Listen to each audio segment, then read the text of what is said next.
5ই August পুলিশের গুলিতে যাত্রাবাড়ি থানার 20টির মতন গুলি করে। যখন স্বৈরাচার হাসিনা পদত্যাগ করে, পুলিশ পদত্যাগ করে নাই, আমার ছেলেদের উপরে ঝাঁপিয়ে পড়ছে। এবং শুধু খালি ছাত্র না, ওইখানে অনেক মানুষ, বাংলাদেশে সবচেয়ে থেকে বড় থানা যাত্রাবাড়ি থানার মধ্যে অনেক মানুষ ক্ষতি হয়েছে, মারা গেছে, আহত হয়েছে। আজকে 1 মাস হয়ে গেল।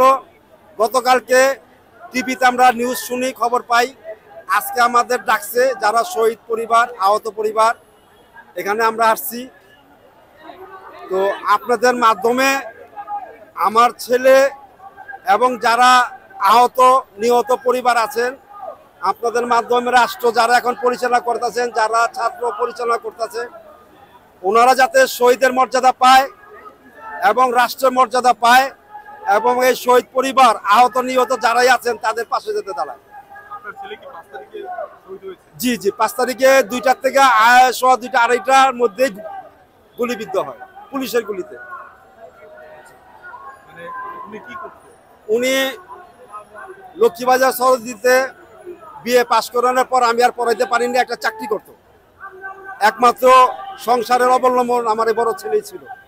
আমি পেশাগতভাবে গাড়ির ড্রাইভার, এখন আর কাজকর্ম করতে পারি না, আমার ছেলেই সংসার চালাইতে।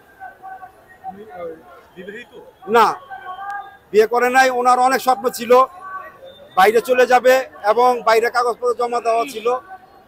ওনার বড় আশা স্বপ্ন ছিল। ওনার বয়স ছিল 28 থেকে 29।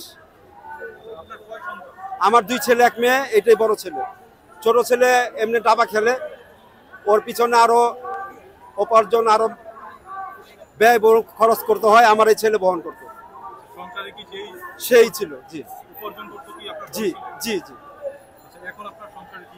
এখন তো একমাত্র আল্লাহ ছাড়া কেউ জানে না কি অবস্থা আমাদের দিন কাটছে, কেউ আমাদের খোঁজ খবর নেয়নি। এবং সবচেয়ে থেকে দুঃখজনক, আমাদের তালিকাটা হয়েছে কিনা সেটাও আমরা জানি না। কেউ আজ পর্যন্ত আমাদের খোঁজ খবর নেয় নেই। খালি ওই কি জানি, ওই আরেকটা বাবা মারা গেছেন, ওই যে আবু সাইদ। শুধু একটা আবু সাইদ না, আমাদের পুরান ঢাকার ভিতরে কত আবু সাইদ লাশ হয়ে পড়ে রয়েছে, তাদের খবর নেয় নেই। তো রাষ্ট্র যারা আছেন, এক আবু সাইদ না, হাজারো হাজার আবু সাইদ পড়ে রয়েছে গ্রামে গঞ্জে, হাসপাতাল, মেডিকেলে অর্থ অবস্থায় চিকিৎসা করতে পারতেছে না। রাষ্ট্রের কাছে আমার একটা শহীদ বাবার একটা আর্জি, এবং ওনারা যাতে সবার খবর রাখে, সবার পাশে দাঁড়ায়, রাষ্ট্র ক্ষমতা পায় এবং শহীদের মর্যাদা পায় এবং শহীদের মর্যাদা পায়।